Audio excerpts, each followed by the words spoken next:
xin cảm ơn nữ danh ca Thanh Tuyền. Đó, quý vị thấy rất là nhiều khán giả đang gọi là nữ diva phải không thưa quý vị?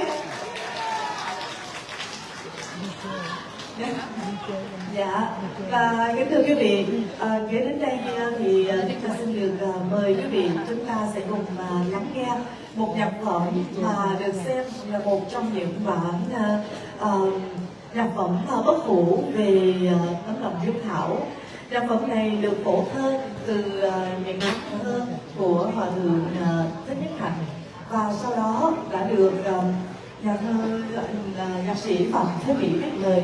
Chúng ta xin mời quý vị, chúng ta sẽ cùng lắng nghe nhạc phẩm có tựa đề Bông Hồng Cài Áo. Và điều đặc biệt nhất trong tối hôm nay đó chính là việc ca sĩ mà sắp trình bày nhạc phẩm này. Quý vị hồi nãy đã nghe nhiều quý vị dân tử người Mỹ, nhưng mà chút tiếng Việt là quý vị đã cảm thấy rất là vui rồi đó thưa quý vị. Giờ đây chúng ta sẽ cùng đến với một người Mỹ, một chàng ca sĩ Mỹ và rất là yêu nhạc Việt, yêu người Việt và lấy vợ Việt. Và bây giờ sẽ trình bày cho tất cả quý vị nhạc phẩm Bông Hồng Cài Áo. Xin mời quý vị.